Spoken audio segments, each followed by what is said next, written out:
We're going to go live just as Barry's cleaning his teeth here. All right. We're going to hang out here for a few minutes. Welcome to the ThrillGeek Mukbang. This week we are having a baked cheesy chicken with a salad with which vinaigrette was it? Hot honey and raspberry. Hot honey, raspberry vinaigrette with a hot honey. ThrillGeek is now a cooking show. Will we get into Might get more views than the podcast. Probably. And for those of you that are listening, I do have my son Jordan here. Hey. You can peek in and say hi, Mr. J. Hello. I promised this kid a while back, before he rode his first B&M coaster, that I would let him chat about it on the podcast for a few minutes. So I am living up to my word as a dad, as a parent. So as soon as we start the podcast here in a few minutes, I'm going to give Mr. J the floor, and he's going to chat about his experience on Montu at Busch Gardens. Tampa Bay. Because he was not tall enough for Tigress. He wasn't 54 inches for Tigress. And then we went over to Falcon's Fury, and then I was closer. We went on Montu, and this guy, I wasn't tall enough, but then there's this guy like, go right ahead, and he's like, you're tall enough, you're not gonna Yeah, fall you off. were, but save it for the podcast, kid. Yeah. But yeah, we'll talk with him for a few minutes, and then he's going to bed, and Barry and I are going to dive into everything going on, because once again, it's been a few weeks, so we got some stuff to talk about, really stuff that just happened today. And we've been to pretty much all the holiday stuff now, Busch Gardens, Seaworld. I have not been to Universal. I'm going to try and go tomorrow and do a live stream. What's up with that? I know it's been weeks since I've been to Universal, and I am missing out on my my Universal. So I'm gonna try and wrap up at work tomorrow. And head over to Universal, maybe do a live stream, check out Velocicoaster, and so I can check out all the holiday stuff. But Barry has experienced the holiday stuff, so he'll chat about that for a few minutes and some other goodies. So let me go over to the comments here, see who's Michael. You got somebody saying hi there, Mr. Jordan. Hello. So yeah, this is Mr. J's ThrillGeek Podcast debut. This is my first one. Are you excited? I am. Are you I'm nervous? excited. It's going to be on YouTube and Facebook. You're on Facebook and YouTube right now, so that's already done. Yeah, I guess so. Do you feel like a superstar? The 4 people that are watching us right now? Not really. AGT, there's like 4,000 people there, so Yeah. big difference. Yeah, big difference. What are you talking about AGT for? I don't know. You're so weird. Oh, gosh. Oh, you're at Cabana Bay. Nice. I love that resort. What you doing there? A little vacation? Staycation? I love Cabana Bay. Oh, at Universal Studios? Yeah, it's a good resort. I love it. Yeah, it's right next to Universal. No. I mean, not Universal. Volcano Bay. No. Universal Resort's right next to Universal? No. What? That makes no sense what you just said. It doesn't make any sense what you said. Are you kidding? It makes some sense. So, oh gosh.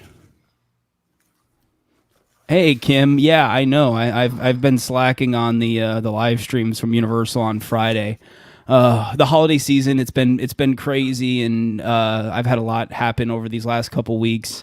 I got a new car. I'm sure those of you that follow me personally on Twitter saw the new swag wagon.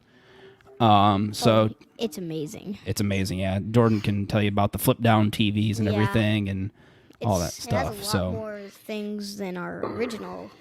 Mr. Anna. Expedition Theme Park joining us. Hello. So, Isn't it like 2:42 a.m. in the morning? a little early, a little late for you, sir. Go to bed. So, All right. Finishing your salad, Barry? Oh, I'm done. No. Good. getting. Michael says 13 days until my birthday. Well, I'll probably forget. So happy birthday right now. 13 days early, Michael. Yeah. I 2 will, days. It would be the 16th then. So the 16th. You're so good at math. Yeah. Our Florida public schools are not failing. My kid at least. 2:42 a.m. exactly. Barry. So all right, Bear, you good? You enjoy your dinner? Good. All right. All right. We'll shut her down. Well, not shut her down. We'll mute everybody and we'll get going here because we got a lot to do, to discuss. Let's go.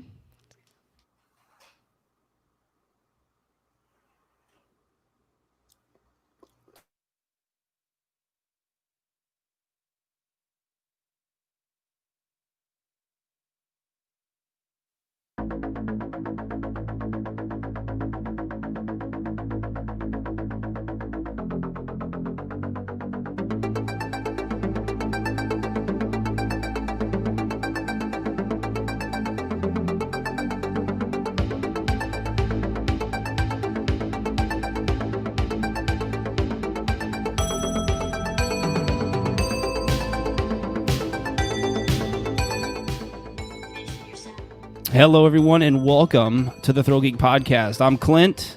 And I'm Barry. And joining us for a few minutes will be my son, Jordan. For those of you, once again, watching on the live stream, this is my son, Jordan.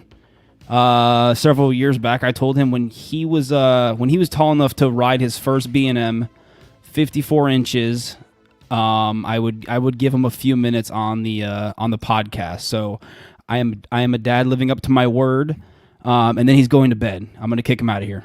Yep. Even though he's having way too much fun pushing buttons that he probably shouldn't be pushing and everything. I'm just hitting the mute button. Don't you know that?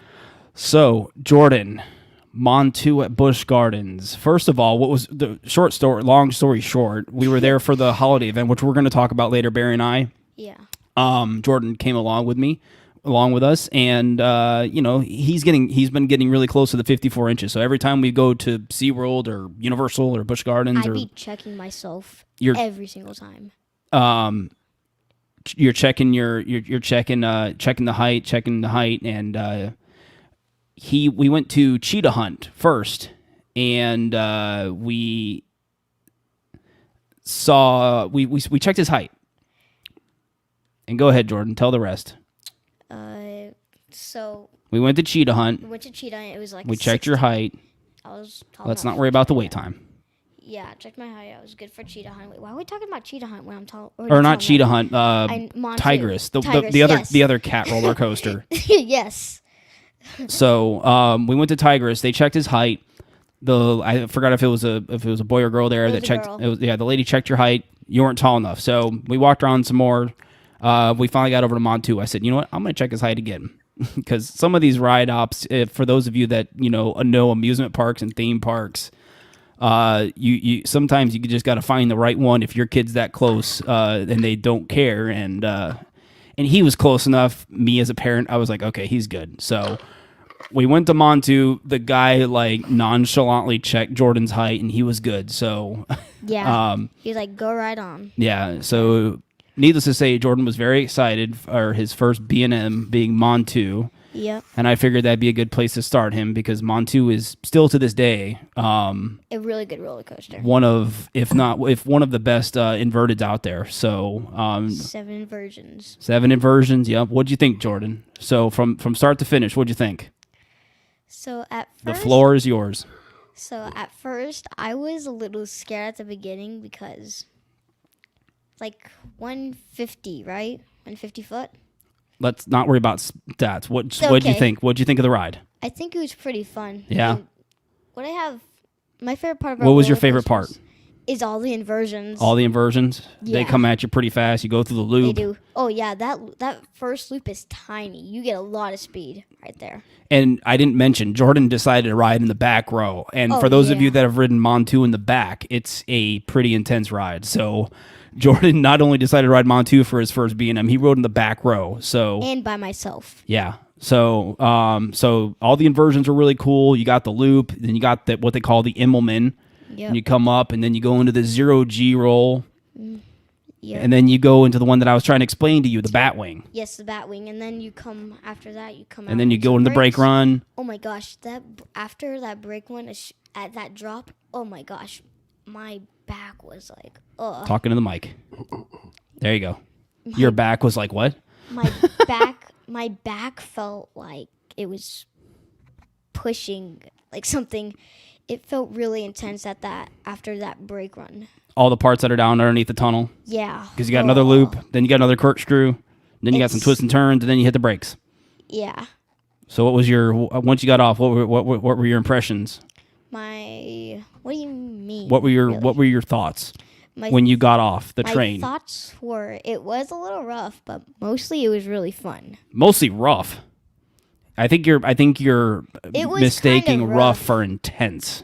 Well, Is that what you mean? Is intense? maybe both. Because Montu is intense. It is intense. So all right. The moment of truth, because this kid, his favorite roller coaster pre-Montu was Rip Ride Rocket, and I was failing him as a father because of this. So is Montu your new favorite roller coaster? What are your top 3 roller coasters? Tell me really quick before you get out of here. All right. My first. Give me your is- top 3. My first is Cheetah Hunt. Number 1, still Cheetah Hunt. Okay, we're starting at the top and we're going down. Second is Montu. Second is Montu. And third is Rip Ride Rocket. Third is Rip Ride Rocket. Okay, so Cheetah Hunt, Montu, Rip Ride Rocket. I'll allow it because Rip Ride Rocket's in third place. And Rock and Roller Coasters in fourth. Rock and Roller Coaster in fourth. Okay, that's Yeah. a pretty solid lineup. I think that's a pretty good start for where you at. So, all right, Mr. Yeah. J, we got to get going here. Yeah. All right, you got to get to bed. You got school tomorrow. Thanks for joining Yep. me, bud. Okay. All right. All right. Love Bye. you. Bye. Say bye to everybody. Say bye to Barry. Say bye to everybody watching. Bye, everyone. All right, bud. Bye. Bye. Bye. All right. Give me 5, bud. Good job. All right. So there. I lived up to my promise. Gave Mr. J his time to talk about Montu, which we had fun down there for the Christmas event, which we'll talk about a little bit later. But I think first we got some pop culture to get into here, Barry. So why don't you go ahead and kick off that? Yeah, we got some pop Because culture I've talked news. about enough. We haven't talked in a little bit. The big news, a couple of things this in the last week. It was leaked at first, and then it was finally officially confirmed yesterday that Ducktales has been canceled by Disney XD. Season 3 will be the last. Which I was wondering. If you saw you're social media, a huge lot fan of of this people- show. Yeah, so it's been my number 1 show the last 2 years. Yeah, you've talked highly. I've seen a few episodes, but you always talked highly about DuckTales, so I was curious as to what you thought about this. It's not surprising because it seems like a lot of stuff normally like Disney Channel gets 3 seasons and that's it. Yeah. It sucks because it is hugely popular. And I think, with it having come to Disney Plus, I think it's just going to keep getting more popular. Mm-hmm. And if you looked at social media yesterday, a lot of people are upset. Yeah. In a year of Disney not doing some great things, this just seems like another sort of kick in the pants from Disney. So They didn't It really is give what a it- reason for it. They just kind of under the radar Yeah. just canceled it. yeah, I feel like the creators wouldn't fully admit whether they knew going in season 3 was it. For those of you who've been watching season 3, they have been pretty much throwing everything in the kitchen sink in this season. I saw something with the Darkwing. Yeah, Was there something- Darkwing. Was that something that was There yeah. is going to be a Darkwing Duck reboot coming to Disney Plus, but it's with a different creative team. So I don't know how excited I am about that because they really came up with a really interesting way to introduce Darkwing Duck into the DuckTales universe. Yeah. So it's I'm not really that excited for that because I don't know. Like I said, it's not the same creative team, so it is what it is. We've still got a lot of season 3 episodes left that will run through into next year, and I'll definitely have to watch it. Like I said, you keep talking. You've over several podcasts and stuff. You've talked highly of the show, and I'll definitely maybe start watching it with the kids or something. There is not a lot of shows I watch reruns of anymore because I just simply do not have the time. Yeah. But Tell me about it. I will put that on in the background, and especially the first 2 seasons, we've seen like almost every episode multiple times. Just yeah. But yeah, I mean, it sucks, but I don't know if fans complain enough, maybe they'll bring it back eventually or do a movie like they did with the old DuckTales. I mean, people got to remember the old DuckTales. I mean, it was like it was over, I think, 150 episodes. It was an insane amount of episodes for the original DuckTales.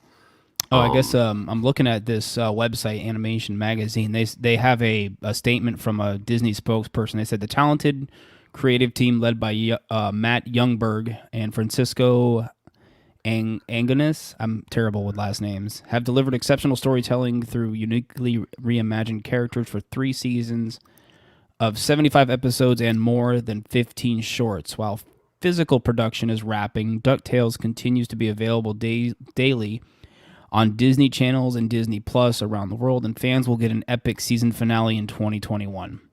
Yeah. So yeah. Did it air on Disney XD first and then went to Disney Plus, or did they kind of post at the same time? It aired on Disney XD first, and then it was really so successful that they started putting it on the Disney Channel too. Interesting. I didn't see this. Michael said in the chat that Disney also announced that Radio Disney is ending. Yeah, at the beginning of 2021. That was announced today. So I missed that completely. Huh. Yeah, we've got coming up December 10th. The big that will be Disney's next sort of big announcement, and what's going to be coming up next as far as things. Oh, by the way, did you see that leaked trailer? What did you think of that? Did you watch it? The leaked, and it showed like Tomorrowland and the 18 and up, the Disney Plus 18 and up section. Yeah, that fake trailer that was that was interesting. The whole Disney 18 and up thing was laughable. I mean, that's not happening. That's what Hulu is for. I mean, you're slowly as other Hulu, and I forgot the international version basically of Hulu. Yeah. Basically that's where your R-rated Fox movies are going to end up as their contracts expire with other services. You're going to see more and more of the R-rated Fox movies heading all the adult stuff heading over there, and of course, and the adult stuff from Touchstone and Hollywood Pictures too. So it's there'll be the whole 18 and up thing was pretty funny. When I saw that, I was like, okay, this is fake. There's no way Disney would do that. We will find out next week. What will now make that more interesting is Warner Brothers has announced that their entire 2021 film slate will be released in the theaters and will be released on HBO Max day and date with the theatrical release. And that movie will be available on HBO Max for a month. This was already announced with Wonder Woman coming Christmas Day, that it would be released in theaters and on HBO Max simultaneously. But now Warner Brothers has basically laid down the gauntlet and is going to do day and date. I mean, we know Universal had made some deals to do day and date with certain titles, with certain theater chains. Warner Brothers just sort of, it seems like, just said, screw everybody. This is what we're doing, whether you like it or not. Yeah, this was huge. 2021's a big year for Warner Brothers. I mean, they have the Suicide Squad, The Matrix 4, Dune, Godzilla vs. Kong, In the Heights. I mean, just I'm sitting here looking at the lineup. I completely forgot they were doing a Mortal Kombat reboot. Yeah, Mortal Kombat. I mean, I mean, this is, it's very interesting what they're doing, and they're taking a chance because they're basically sort of, I mean, people gotta realize they can't keep holding on to all these movies. They can't keep pushing dates. Films are financed. Someone has to pay for these things, and yes, it's the same company, but you got to remember it's just like Disney Plus, it's another division. Mm-hmm. So that other division now pays the film division for the rights to the movie. So it's I think they have basically thrown down the gauntlet. There had been talk of it. I guess what spurred this originally was the Godzilla versus King versus Kong movie. Yeah. There have been talks that, Netflix had offered like $200 million to stream it for like a year. So it's. And what's interesting too is that this is only through 2021. This isn't a lifetime thing. From what I read from Warner Brothers, it's strictly 2021 because as we're 3.5 weeks away from 2021. And we're just starting to get, the vaccine for COVID and everything. So, these big entertainment companies are still uncertain of when people are going to be comfortable going back into a movie theater again. So I think that played into this decision from Warner Brothers just to say, hey, all of our movies in 2021 are going to be available on HBO Max and at the movie theater at the same time. Yeah, I mean it's movie. After this announcement came, movie theater company stocks plummeted. I believe AMC released a statement that it sounded like that they will not carry Warner Brothers films. That was the other thing I didn't look into was all the backlash from the movie theaters about this. Well, decision. I mean, and some of it has to do with over the release of Tenet and Christopher Nolan, some of these movie theaters laid it on the line and opened back up to release Tenet, and then it didn't do that well. And, there's been definitely some posts on social media. You have the irony that Christopher Nolan, who loves cinema so much, may have helped kill movie theaters. I don't think it's going to fully kill movie theaters. There was already going to be a contraction in movie theaters, especially most movie theaters tied to malls. A lot of malls are dying, and the movie, a lot of the movie theater chains were already going to be closing up a lot of facilities, older facilities. So there was already going to be less screens. Yeah, I had somebody message somebody on Facebook. I read their comment on one of the articles from one of the big entertainment websites, and they had an interesting point that this may be a good time for because we've seen a lot of these premium movie theaters come up. Like what's the one that's coming here to the Orlando area? The one that has the bar Alamo Draft House. Yeah. Somebody had a good point. Whenever that may come now. Yeah. But this person said that this might be a good time for those premium theaters to show their to show themselves. I don't know if this is, like you said, the movie theaters aren't going to completely die off and disappear. But no, this isn't good news. We won't. Blockbusters will go the way of you cannot do blockbuster level type movies with just streaming only. Just streaming services. Yeah, it's not enough money. I mean, they just like Disney, Warner Brothers is making a huge bet and they're further behind than Disney is, and some of that has to do with them not being on Amazon and Roku. They're still not on Roku. I would hope they're going to get their act together before December 25th to at least finally be on Roku for Wonder Woman, and just like Disney, they've gotten rid of their 7-day free trial. You're going to have to subscribe for. Yeah. I think Disney is in a better position than everybody, than some of the other companies to come back to the movie theaters. So we'll see what happens. Like I said, I don't think the movie theater business is going to completely die off, but this is not good news. But we'll see what happens. Yeah, I mean, this obviously puts the ball in Disney's court now with Black Widow. There's been constant rumors of, will they put Black Widow on Disney Plus? Because Black Widow, not being released. Also, from what we've been told, they can't really release Falcon and the Winter Soldier until after Black Widow comes out because of stuff that ties in between the movie and the TV show. So it'll be interesting to see what Disney does. Obviously, we've talked about before, the Mulan test did not work.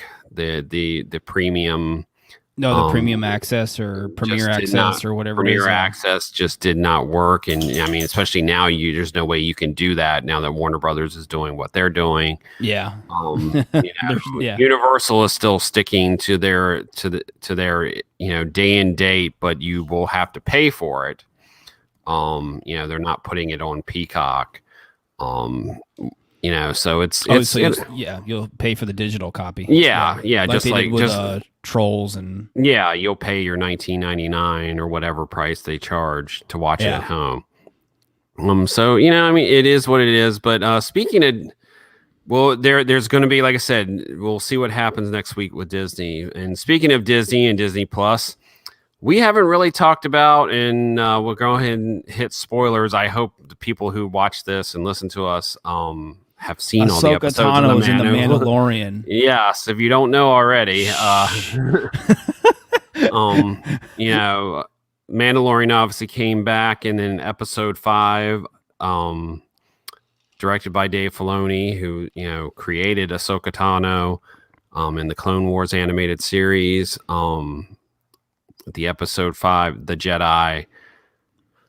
That episode is so good. I didn't bury the lead at all. Literally, like the opening shot of the episode. I was waiting for people to, obviously we got spoilers on Twitter and Facebook and everything, and I was like, when does she show up in the episode? Does she show up like 40 minutes into the episode for the last 2 minutes? No. Nope. She's in the opening scene. And it's a really badass opening scene. There's cinematography wise, this may be one of probably the best looking episode so far of The Mandalorian. There's so many absolutely stunning shots. Yeah, it's really a gorgeous episode. And it may be we've talked about, and it's been inferred that The Mandalorian is like a Western. This may be the most Western / samurai, which goes all the way back to what really Star Wars was based on. Was inspired by, Kurosawa's The Hidden Fortress, the samurai movie, some of the older samurai movies. This goes straight back to, the whole showdown between a samurai and between samurais, and then of course the whole Western style showdown too. You basically had 2 showdowns in this episode. Yeah. And apparently I saw some chatter of her possibly getting a spinoff, Rosario Dawson. Yeah. Obviously that's Ahsoka Tano spinoff. There's been talk about that, whether they also, besides her debuting, they announced, for the first time ever in live action, mentioned the words Grand Admiral Thrawn. So that's like, everybody made a big deal about her still, looking still on the hunt for him.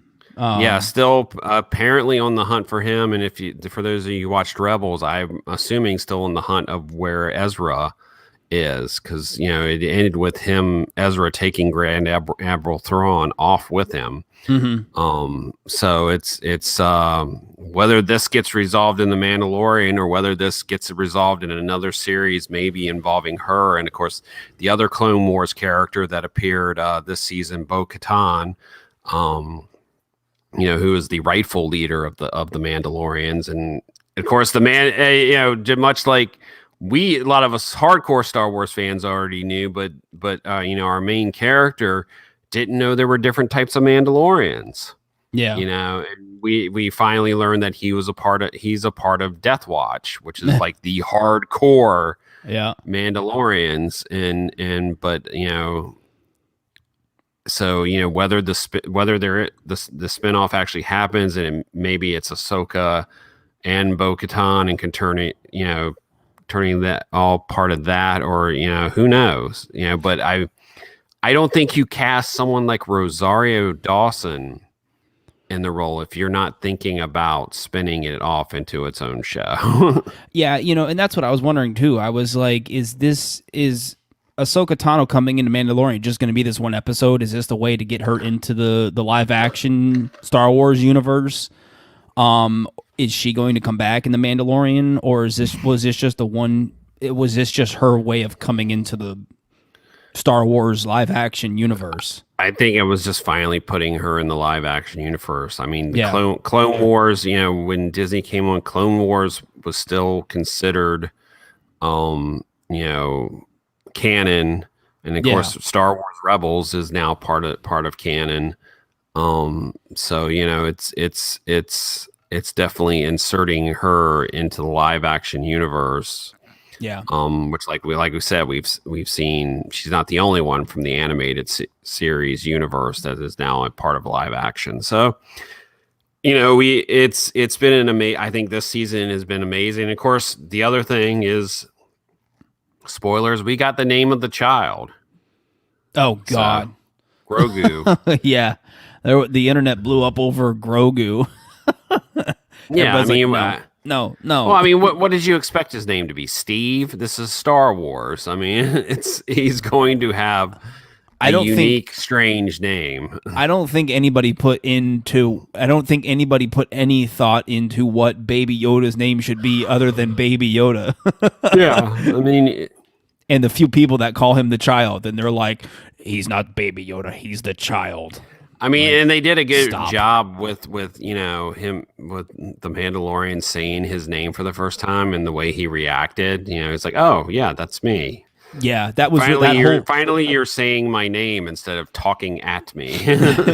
That whole scene was really cute when Ahsoka and him were there with him, and he says Grogu, and just the way he looks at him, it's like a dog. You know, like answering to. It was really cute. It was a really cute scene. That whole episode was fantastic. Yeah, and kudos. I mean, everything. Dave Filoni's writing and directing. Just, I mean, you had to have him do this. I mean, he deserves this. The dude is, you know, become, you know, really the modern day, you know, carrier of the Star Wars legacy. I mean, this guy knows Star Wars like the back of his hand. And so, you know, he created Ahsoka. So and he did, like I said, shot wise, the episode was jaw dropping. It was. Kudos to, and I never can say Ludwig Göransson. I can never say his for weaving in Yoda's theme and Ahsoka's theme into the score. I'll have to go. I don't remember. There's a point where when she talked about Yoda, he weaves Yoda's theme in there, and then he also uses Ahsoka's theme from I'll have to go back and watch it again because I don't remember hearing either one. I don't remember hearing. I know it's what part very subtle, but I know. In there. Yeah, I know what part you're talking about with Yoda. I'll have to go back and watch. I need. You're not going to unless you know Ahsoka's theme from like the Clone Wars and. I vaguely do. Yeah. I mean, I know the story behind Clone Wars. I know everything that goes on. I still haven't seen the show. I understand the premise of the show, and so I haven't heard her theme from. And that's Clone been the Wars. interesting thing. Apparently, the amount of people watching Clone Wars is shot through the roof on Disney Plus right now. I would imagine, so. yeah. And I imagine eventually they'll get to Rebels too, which and both both shows first season not that great. But then after the first season, it just gets better and better. And like both Clone Wars and Rebels, those final seasons are just amazing. So Mandalorian, Good show. Watch it. Yes, good show. 3 episodes left. One of the guys who works on it posted, it's like you guys have not, it's like the last 3 episodes are going to be a roller coaster ride. So Oh gosh. so it's exciting. So that's it for pop culture. So let's move on to some theme park stuff and Christmas. All sorts of Christmas stuff this week. So we might as well start off with Christmas Town. Yeah, as I mentioned when I had the Munchkin on, we got to go down to Busch Gardens, Tampa. They invited us down to check out their Christmas Town event. All of the theme parks are holding modified, changed, altered, whatever you want to call it, Christmas events, just like they did for Halloween. So we headed down to Busch Gardens, Barry, myself, Emily, and my son Jordan, and we went down there and hung out for the day, and we ate lots of food. What's Christmas without food? And then we just kind of hung out. We walked around and we looked at all the Christmas lights. Busch Gardens and Seaworld are always really well decked out for the holidays with Christmas lights, displays. I mean, it looked like they, not as much. I feel like Busch Gardens didn't have as many as they normally do. I had a feeling they toned it down too. I for some reason I vaguely remember a little more insanity as far as Christmas lights. Yeah. So, I mean, they still got that LED tunnel, which is a blast to walk through. Yeah, that's really cool. But I don't think there were as many lights this year, which is understandable. They're all the parks are kind of toning down, changing. Like I said, yeah, and there was no usually there's two different synchronized light show, one across from Cheetah Hunt and one over in Jungala. None of that this year because obviously they don't want people standing around. They still had the holiday train ride. They had we didn't get to see it, but they do have a socially distanced Santa Claus thing. Same thing with Rudolph is back. Food is the big thing with Christmas Town and the shows, which they do this year. They're doing the Three Kings Journey show, but it's in the Desert Grill, I think, in Pantopia. Dragonfire Grill.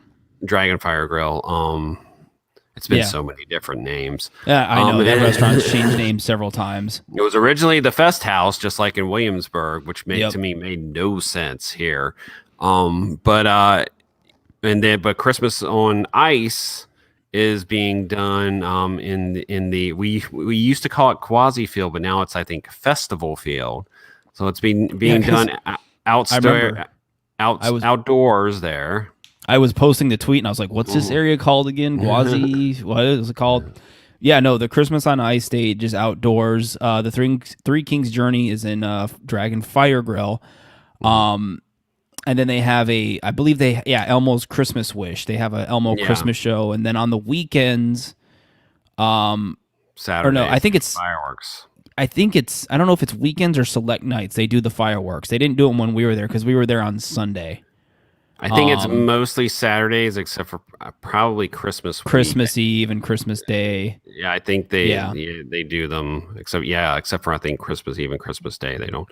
But so we didn't get to see the fireworks. We got to try a bunch of the food, which Busch Gardens and SeaWorld, really do an amazing job with the festivals, with the food, and I had I forgot it was like a ham. It was like a turkey, some type of turkey sound. It was like a holiday version of a Monte Cristo sandwich. Slider that was really good. It was the Harvest Cristo slider. It's right here. Turkey, Harvest. Swiss cheese, cranberry jam served on a brioche bun. Yeah, that was really good. I tried the loaded mashed potato bowl, which was yummy. And then you got the Impossible chili. Yeah, you said that was very really good. I mean, I've those of us who follow us know I'm not a vegan or a vegetarian, but we always try the Impossible stuff at all the different food festivals, and I have yet to have a bad anything involving Impossible stuff, and it was really good. Really good. And then Emily, right when we got there, she had the chicken and waffles, which is apple butter spread, maple syrup, and then like a piece of chicken, almost like chicken tender. She said that was really good, and when she had that, then we all got sweets. We had a giant brownie. Barry and I had these giant brownie s'mores brownie, which were delicious. But I did say I needed like a blob of vanilla ice cream or something to go with it to offset the giant cookie of doom. But yeah, no, it's a fun time. They obviously they do have changes and stuff. With the pandemic still going on, with shows outdoors and limited seating and stuff like that. But we had a good time. You and Emily got to go to the media event for Seaworld's Christmas event. So why don't you let us know how that was? I haven't been. I don't want to drag 3 kids out. Usually we would have probably been to SeaWorld probably half a dozen times by now for the holiday season. Yeah. But I don't want to drag 3 kids out in the middle of a pandemic at a theme park. I bought them once to Universal, or no, not even Universal, Disney, like once.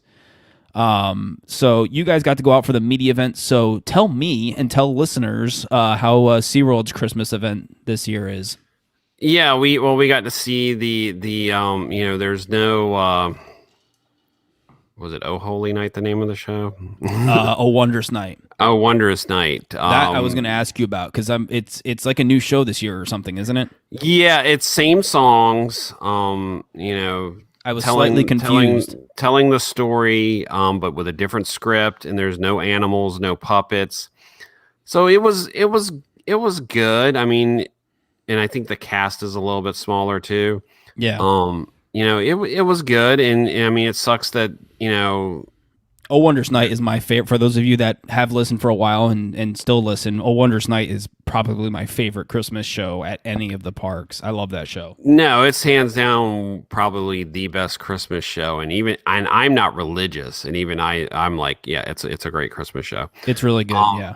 And it's there's some fun, a little bit more comedy in this one, and some of it lands pretty good, some of it not. Yeah. But if you enjoy, it's a similar socially distanced retelling of the same type of show. And this is still in the Nautilus Theater, right? It's not outdoors. Yeah, with everyone is spread out. And they're doing it more time. That's the other thing you will see this year. They're doing the Christmas shows more times a day than they did before. It takes a pandemic to get more Oh Wondrous Nights and an alter. Yeah, that's always been my biggest thing about that show is SeaWorld does it like 3 times a day during when it's normal. Oh Wondrous Night, they would do like 3 showings a day on the weekend. Yeah, when it's slammed. We saw, the ice show is back, but instead of doing it 2 times a night, they're doing it 3 times a night. So it looks like they've added 1 or 2 show times. There's no Sesame Street Christmas parade this year, unfortunately. There is a little Christmas show involving a parade float, which I don't know if that really does a great job of socially distancing everybody, because then everybody gathers around that float. I don't know if it would have just been better to sort of have the parade go through. Yeah. But they do a short little Christmas show doing some of the different holiday things, not just Christmas, but Hanukkah and Kwanzaa. Yeah. And, with Big Bird and Elmo and some of the other Muppets. Did you try some drinks, Barry? Yes, we did try some drinks. We stopped by the new Glacier Bar, and got Emily got a frozen margarita, and I tried their signature drink. It's very nice to have another bar. They opened. Was it Flamecraft? I can't remember what the name. No, it's not Flamecraft. I'm going blank, but they opened another bar, but I think about 2 years ago. So now there's multiple bars, and it was using really a dead area over by Wild Arctic that wasn't really used for anything. Yeah, I think you're right with Flamecraft. That's the one over by Waterfront. Yeah. Yeah. So it's gives SeaWorld another bar, and you've got a nice mix of different types of drinks there. For those of you that I got to throw Barry under the bus. For those of you who follow Barry on Twitter, he posted on his personal account, not the ThrillGeek Twitter account. Thank God. that it would have made it funnier. I was scrolling through Twitter while Barry was at the media event, and he posts a video of him holding the drink, holding the phone up like he's taking a selfie, and then puts the phone down, but it's a video clip. And it was the funniest thing. I said he was trying to take a selfie, but he posted a video clip. It made my day. I mean, we had an hour in the Bayside Pathway area before it opened, where we could try all the food and drinks we wanted. So you were already well off. Both Emily and I had a few. One of the things, like in the Bayside Pathway area, I don't know if this is new this year, because I think I went once. I don't think they have tacos this year. That's interesting. Instead of in the same spot that normally has like hamburgers and stuff. But there's multiple mixed drinks and like real, there's in different frozen mixed drinks or straight up frozen drinks. They of course have the flavored hot chocolate, which is one of the most popular things because you get the reusable mug. They had the s'mores in a cone, the different cheesecakes with like s'mores and all in a cone. All the food. Yeah, all the food. I mean, we were stuffed. I mean, they, they gave us a 5-punch lanyard, and I think we used 1 punch because I think you have it now because I gave it to Cheryl. Yeah, I'm either gonna have to take Jordan or something and go use the rest of it or something. Yeah. So I mean, they, thanks for SeaWorld, and same thing, Busch Gardens inviting us out. Yeah. We were actually going to record a podcast episode at Busch Gardens, but we were all three of us tired. Were exhausted. Yeah, I mean, it's SeaWorld Christmas is, in many ways one of the better, maybe we sometimes argue back what's the best Christmas event. For the bang for your buck, SeaWorld probably has the best Christmas event. I would agree. I will say this, if you can, avoid Saturdays and Sundays. Yeah. Clint can definitely clue you into this because I think you went on to one of the Halloween days. Yeah, I forgot what day it was I went, but I'll be honest, the mask compliance at Busch Gardens SeaWorld isn't the best. And that Friday night it was pretty good because it wasn't too busy. Yeah. Like I said, go on a week, when it's available on a weekday. It's just there's especially now since we're kind of in the quiet time between Thanksgiving and Christmas. Yeah.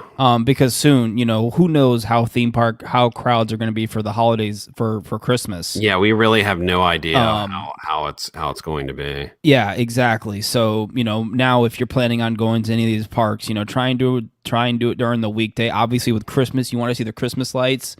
So it's a little bit easier to doing it during, and a lot of the theme parks are starting to expand their hours, for the holiday season too, which is a good thing. So, all right, let's move on over to Universal. Once again, you guys have got to check out Universal's holiday festivities this year, and they also are kind of changing things up this year because of the pandemic. Hopefully, I'll get out there tomorrow and check it out, and maybe do a live stream here on Facebook. And YouTube, and get out there and check it out. So what's going on over at Universal for the holidays? First up, let's start out with the studios. All the decorations are back. We've been really happy with the last couple of years of Universal not kicking it up a notch when it comes to the holiday decorations.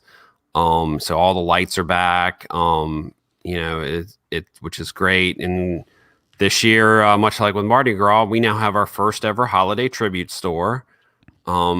It's 4 rooms, and each with a different theme. The first room is themed to a German Christmas market. Second room is themed to the Grinch, because of course. Third room is themed to Harry Potter, and of course, the most original part of the whole tribute store, the fourth room, is themed to Earl the Squirrel's Tree Farm, and for those of you who are really hardcore Universal fans, the I guess or the urban myth of Earl the Squirrel that allegedly a squirrel got into the Christmas tree and chewed up and caused the lights to go out. And it's over the years it's become this thing that they just sort of named him Earl the Squirrel. And so they created a whole section themed to him. He has his own tree farm, and everybody's losing their mind over him. Yeah, merchandise. And since the tribute store opened, they have added merchandise, an ornament, a shirt. I believe a hat just debuted. I saw the hat today. So all this merchandise, and then in that section, you have multiple food stands where you can either get Christmas gummy lights, which display much like the beating hearts, is lit up, so they flash like Christmas lights. You have another section that has all the different Christmas baked goods, including a vegan chocolate brownie, edible chocolate cookie dough in a cone, which is definitely their most popular item. That sounds good. That's probably what I would get. You have another booth there that has like the roasted nuts, and then also like a sticky buns, and then of course the other really big popular thing is the hot chocolate bombs, which basically it looks like an ornament, and you drop it into the hot water, and it dissolves and pops open with marshmallows and the hot chocolate. And they have a couple of different other drinks there. So, all in the tribute store. And there's a bunch of different little photo ops in the tribute store too. So, hey, I mean, I'm all for like having, multiple tribute stores throughout the year. Obviously, not as much unique merchandise as Halloween Horror Nights. Yeah. But it's still a fun, nice little walkthrough to go through. I remember when the giant nutcracker facade went up, everybody was like, okay, that's nightmare fuel. Yeah. And of course, the Christmas tree is back this year, and, there is no parade this year. However, you will see some of the characters and performers from the parade throughout the day on different parts of the parade route.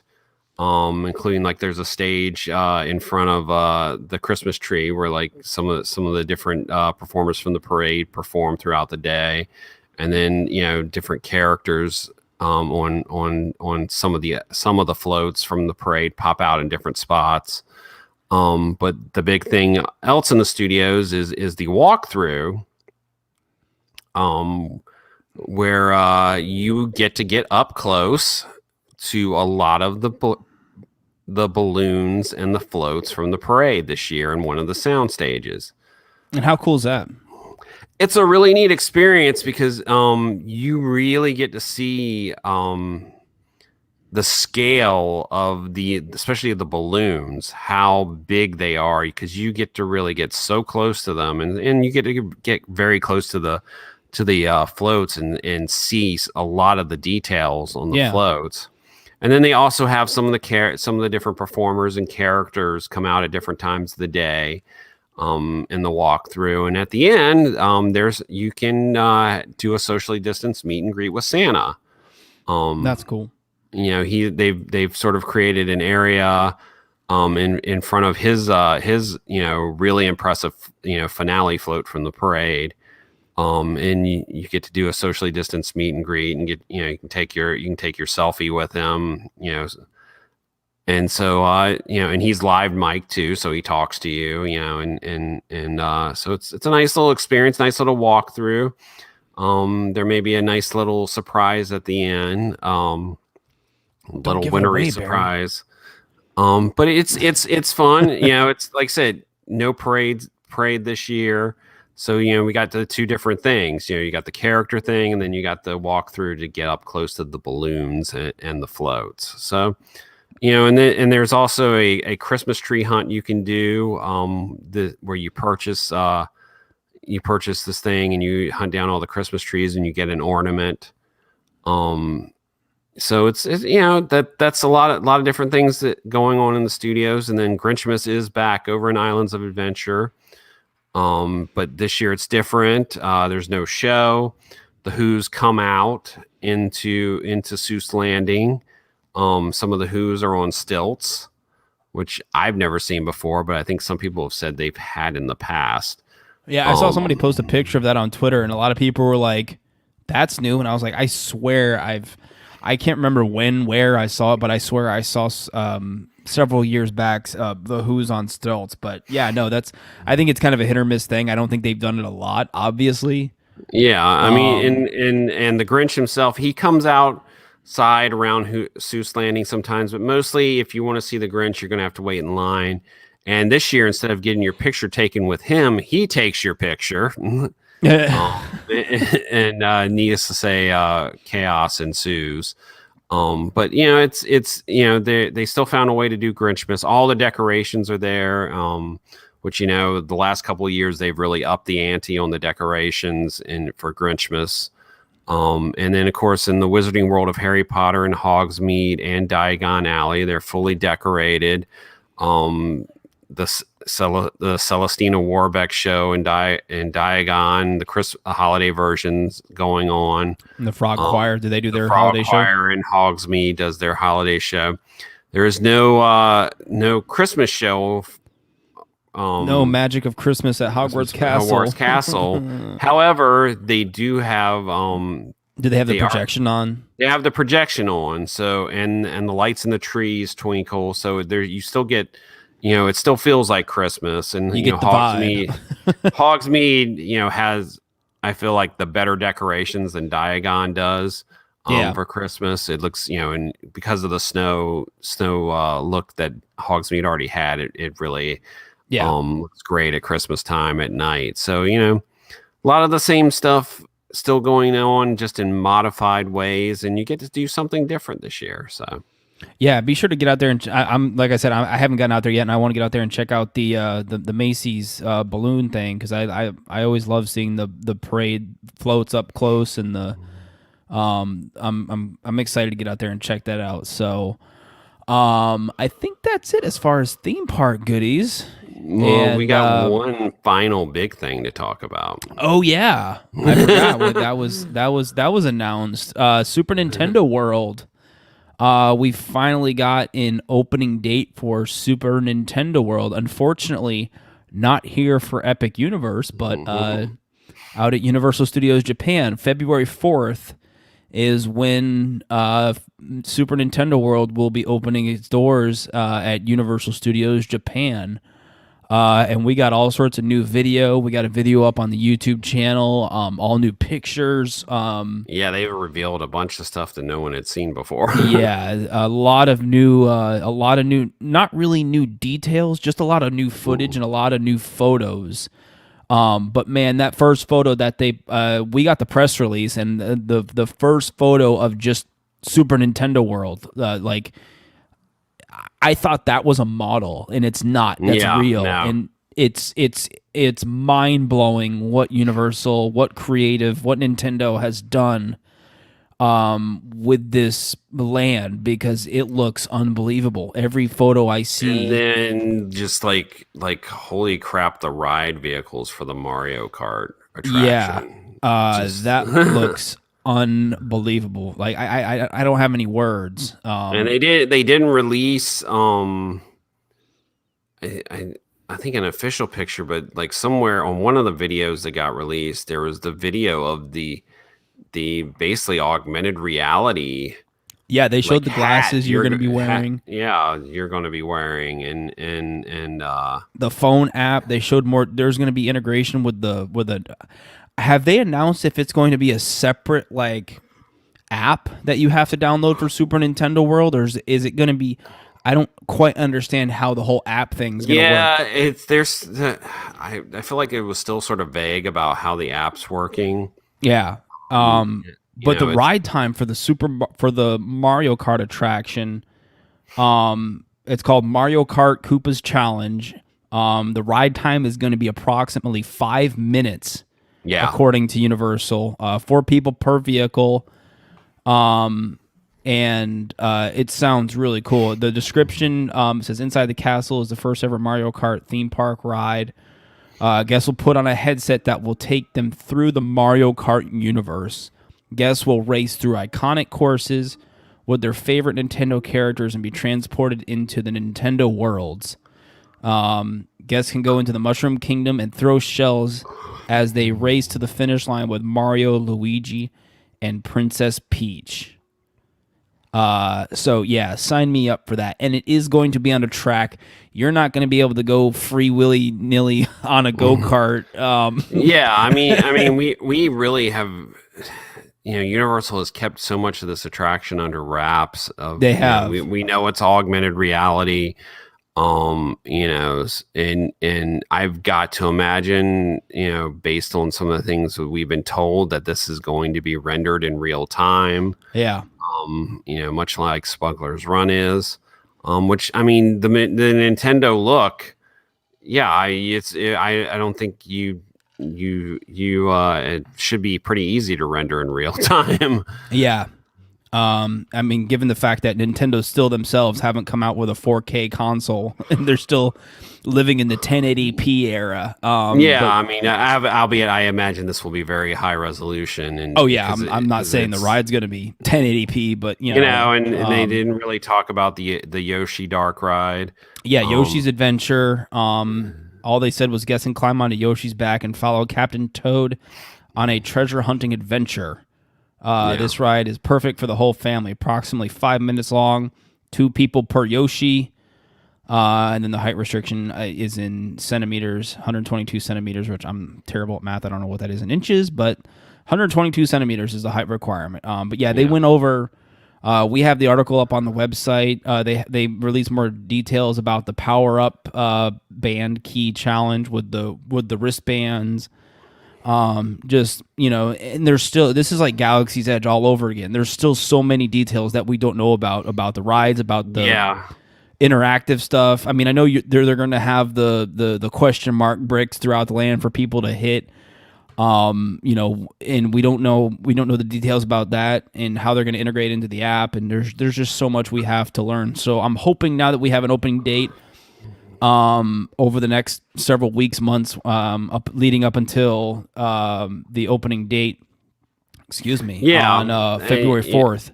Yeah, hopefully we'll get a little bit more new details. I'll be the only thing we've seen physically so far is like they opened the Mario Cafe, and the store there, and they're I believe it. I guess it's still Hollywood Boulevard area.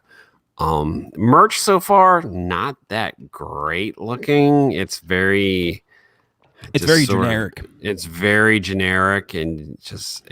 So you got the Mario, Luigi hats, and stuff. I hope they get a little more creative with the merchandise. Yeah, I mean, because if you've seen some of the Nintendo Store Japan merchandise, that stuff is amazing looking. This stuff so far, yeah. Yeah, it's very basic, very, and I'm hoping that there's more coming down the pipeline. Get it, Pipe Mario? Hey yo, I'm here all night. So we got the details up on ThrillGeek.com if you guys want to check that out. Also, I threw together. They sent us all sorts of B-roll. I threw together like a 3-4 minute video, set to some cool like 8-bit music to get you in the Mario mood up on our YouTube channel. If you guys want to see the video of Super Nintendo World. You can go up there and check that out as well. And if we hear more, obviously we'll bring it to you guys. But Super Nintendo World looks pretty amazing. Too bad we're not going to be getting it anytime soon here in Orlando. Michael says still think that Mario Cafe should come to Universal Studios Florida. You're not the only one who feels this. And we just go ahead, Barry. I think you're going to mention it. Yeah, I mean, we I can tell you right now, go check out our friend TDR Explorer's YouTube channel. He's got a great video that blew up about the Mario Cafe. They could bring over the food that they are having there right now, and I would be like happy as a clam to have like a stuff, a cheesecake pancake or fruity drinks. We've talked about this before. There's, construction going on at City Walk. excuse me, allegedly for the new corner store there. That's going to be the new Universal Studios store, allegedly. Nothing officially been announced. But if that comes to fruition, Barry and I think Emily was on this episode where we talked about what's going to happen to the old Universal Studios store. And that would be the perfect size for a Mario store. So I'm just saying, I don't know anything. That's just speculation from me. With Epic Universe delayed, and Hollywood's getting, as of right now, they're getting a mini Super Nintendo World. They're basically getting the Mario Kart attraction. Yeah.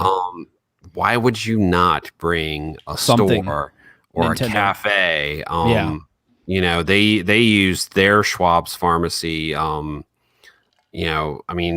it's open sometimes.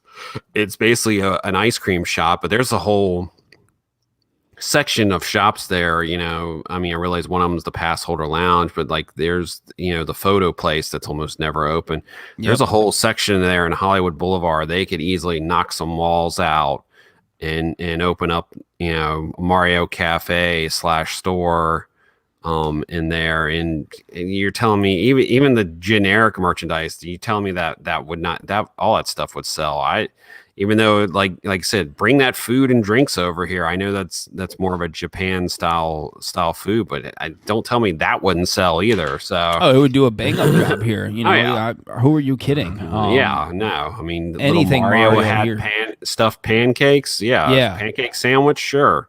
Yeah, any of that stuff would sell like crazy over here, because Mario, aside from Potter, Mario is going to be a huge moneymaker for Universal. So, why not open up, whether it's at Universal Studios, whether it's in City Walk, why not open up a Mario Cafe? You have the rights, Yeah.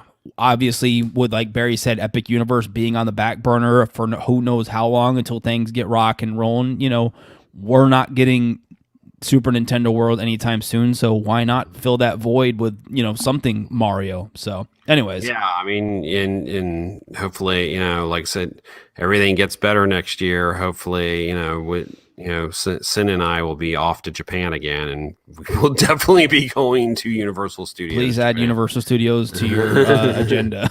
Yes, we will be going to Osaka this time and hitting Japan. So that's a no-brainer. But things got to get better first. So yeah, exactly. So all right, guys, I think that's it for us on this episode. I think we've covered our grounds good enough, and we are gonna get on out of here. Yeah, sorry for the delay in between episodes. Like I said, our schedules have been crazy busy lately. We're hoping to get back for one more episode before the year is out. Barry wants to do a 2020 year in review.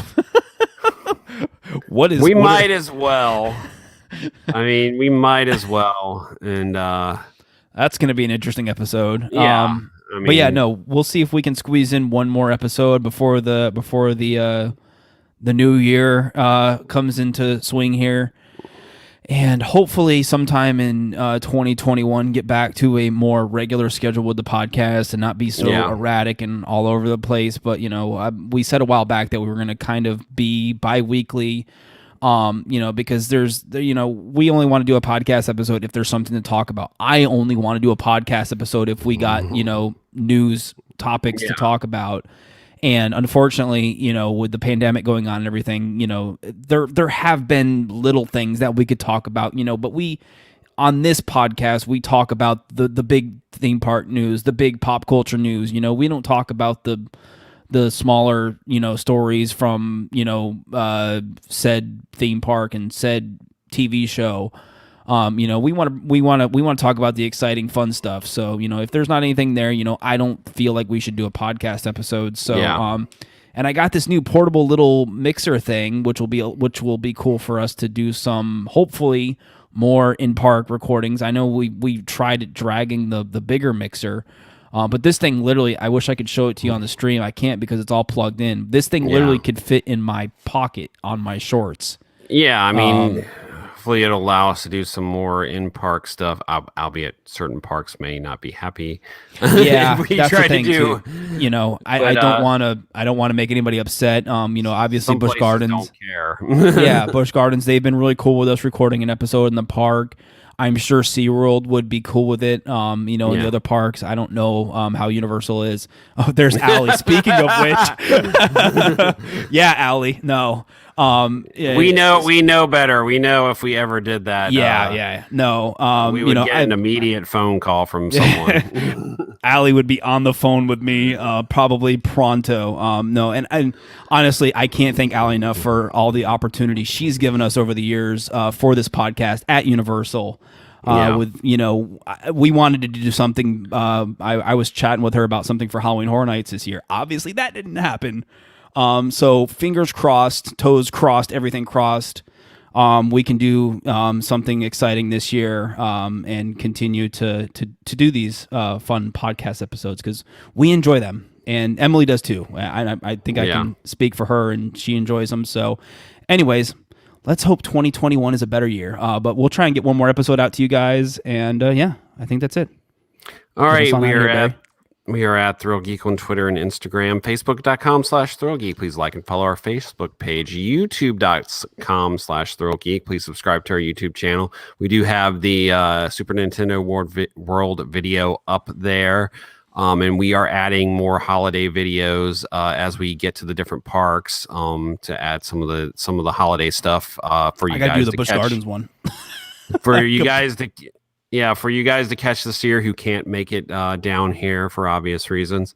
ThrillGeek.com for the latest in theme park and pop culture news. And of course, you're listening to, and some of you sometimes watch, the ThrillGeek Podcast. Yeah, on Facebook and YouTubes and all that stuff. So, alrighty, I'm going to finesse my little new mixer thingy here. I'm still learning it. Here we go. Music. Yeah, we need some music, background music. There we go. All right. So, yeah, thanks, guys, for listening. Thanks for watching. Ali, Kim, John, Mike, Daniel, thanks you guys. We appreciate you guys watching the live stream, checking in with us. As always, we do appreciate it. And like I said, I'm going to try and get out to Universal tomorrow for those of you watching this live stream. So pay attention to Facebook tomorrow. Hopefully I can get out there and check out Universal stuff for the first time. So anyways, thanks guys for listening, and we'll see you guys on the next episode. See you in the parks, and everyone stay safe and have a happy holiday.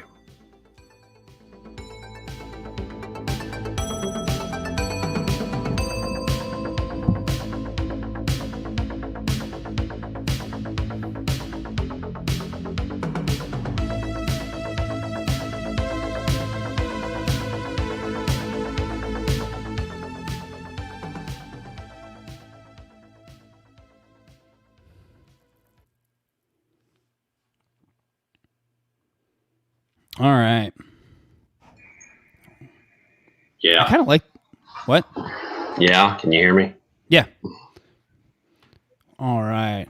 Thanks, Kim. Thanks for watching again. Thanks, Michael, as always. Appreciate you guys. Allie, thank you. Yes, Allie, thank you. For tuning in. All right. Question, does she tune in for pleasure, or is this part of her job? Yeah, she's stalking us. I don't think she's just checking, tuning in. She knows we behave. We're good theme park bloggers. We behave. What possible trouble could we get into? Yeah. Are you working tomorrow, Allie? If you're still in the chat, I'm coming by. I might be by in the afternoon. Come say hi. I don't know what time I'll be there. I got to work in the morning. I'm gonna try and get there around. Usually, when I do is around 2:30. Sometimes when I get there. Maybe. Yeah, we were at Magic Kingdom tonight, and still haven't caught all the cavalcades. I saw you made your random trip there. I saw you started posting stuff on the ThrillGeek Twitter, and I was like, impromptu trip to Magic Kingdom this evening, Barry? Oh, I mean, there's no impromptu trips to the Magic Kingdom. You have to plan them in advance. Yeah, this is true. It's 2020 after all. Yeah, I mean, we've had like Christmas Day booked for like the last 2 months. So it's albeit it's been it's easier to get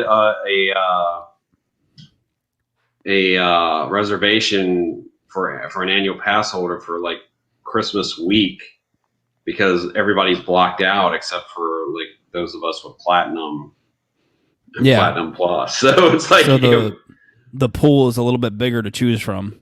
Yeah, so it's so it's same way. Like we had no problem getting one for Thanksgiving either. I know you've been struggling. I know all you've been doing is Epcot. Yeah, I mean it's because I know it's been hard to get Magic Kingdom. 90% of the time, it's obviously Hollywood Studios is still the hardest one to get, and then of course right now with all the holiday stuff, Magic Kingdom is not easy to get even on like a weekday. It's still I was looking at trying to go run in there next Monday to try to finish getting all these cavalcades, and I have not been able to get in. Has anybody figured out how big the bubble is for the Rise of the Resistance? Like how close you have, because I know you got it from your apartment. And I know where you live. I'm not going to announce it here on Facebook and YouTube. As far as we can tell, it's the entire area. I mean, it's people have gotten it all the way, like I think UCF and Sanford. I mean, I wonder if there's even a limit. Like, has somebody? I don't think there is. I mean, they just say that. Like somebody in Canada try to get a I mean, boarding group. You're going to be here already and have a reservation for the park that day. Well, like I said, you're not going to be in Canada trying to get a boarding pass for Rise of the Resistance. Yeah, I mean, it's unless you're like maybe New York, the farthest away. You could be in New York getting on your flight that morning. Getting on your flight. Oh, I got my boarding pass for Rise of the Resistance. Let me jump on the plane. Yeah. Rise. Hopefully it's not an early number. Yes. Yeah, you get like boarding group number 2.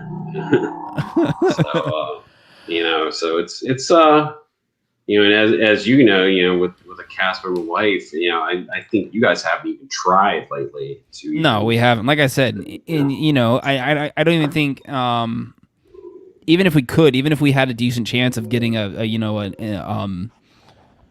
park pass for any of the parks, it's a lot with 3 kids, and given they're all great with their masks, all 3 of my kids are fantastic with their masks.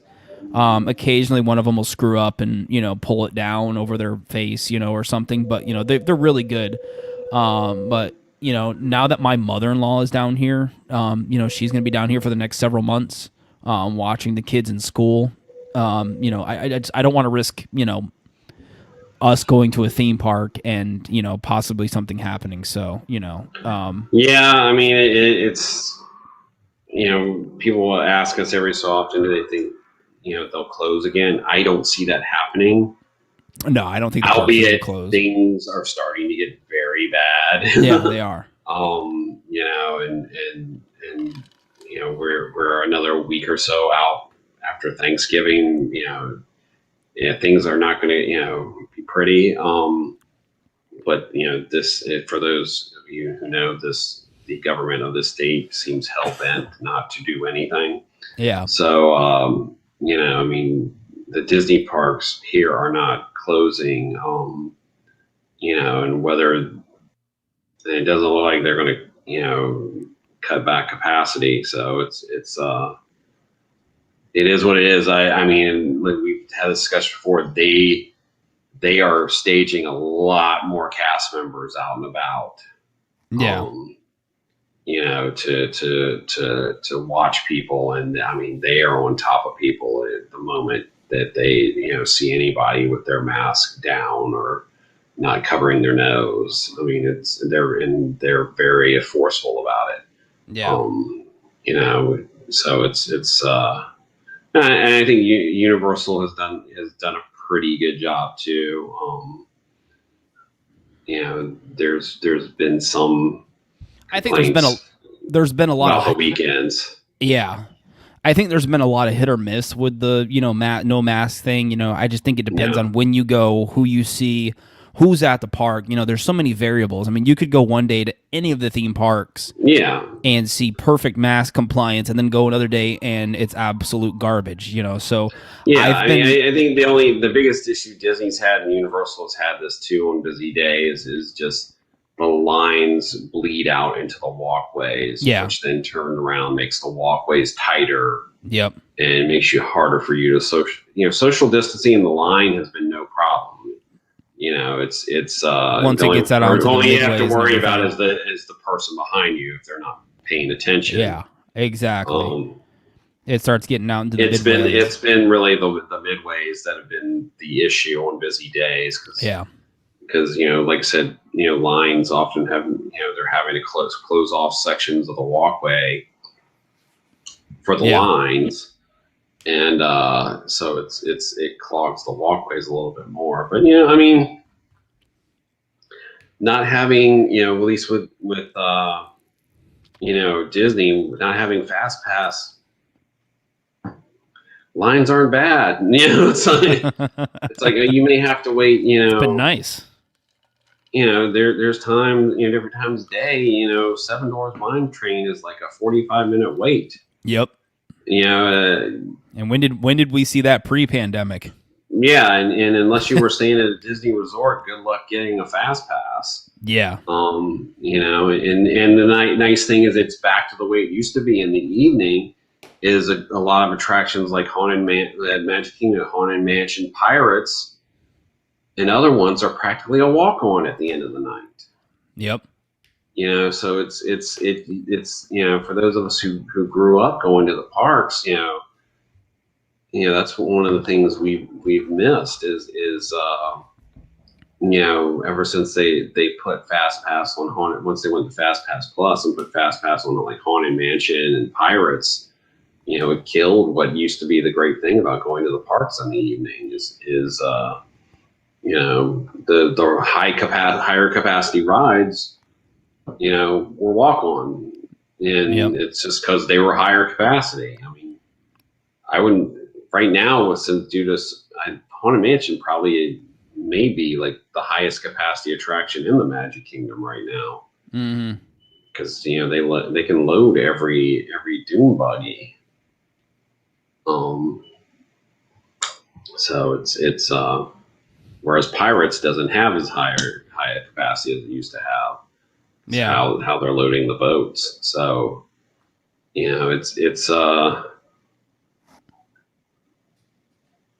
is what it is. It's like you got to pay attention to your space around you and wash your hands and use the hand sanitizer and I eat outside. That's my answer is eat outside whenever you can. Yeah, I usually try to find some kind of patio seating or something like that, whether you're eating at a theme park or just at a restaurant, in your neighborhood. I mean, we've said this countless times, that out of any place you're going to go right now, the parks are probably the safest place you're going to go. Yeah. We've seen the restaurants and bars here are just running at full capacity. They don't. Some places are very responsible. Some are not. And what was it? The Orange County Coronavirus Task Force or something like that visited a bunch of bars in downtown Orlando, and they found like all sorts of they were all issues. We're doing it now. I believe our government here in Central Florida, Orange County, the main county, and I think Osceola is looking into it too, which is the other county that part of Disney's on, is that they are going to start fining businesses. Yeah, that don't because of our governor, you can't fine individuals, but you can still fine businesses. And I think they're going to start fining certain businesses over this. Because they will give you a warning, and they will come back and most places aren't violating, but it's definitely been an issue here with certain places, especially with certain bars. Which I mean, like I said, most of us, wouldn't, like Sin and I have not been in a bar since this happened. We have no interest in going to a bar again until this, until the vaccine's way out there, and I just hope people don't let their guard down because yes, the vaccine's coming, but the vaccine's going to take time, and the vaccine doesn't mean that we're all going to be able to stop wearing masks. Yeah. So that's the thing. Yeah, get used to because you're probably going to have to in many places. You're probably going to have to wear a mask through a lot of 2021. I would imagine at least the first half of 2021 we're going to be wearing masks still. I mean, and it may be longer than that. It's if not enough people take this vaccine, then we're going to have a problem. So. Yeah, that's the thing too, is how many people are actually going to take this vaccine. So anyways, I'm going to get on out of here. I'm going to get to bed. All right. I'm tired. Good night, guys. Thanks again for everybody tuning in, and we'll see you guys next time. Thanks for watching the after show. Watching Barry rant. All righty, guys. Good night.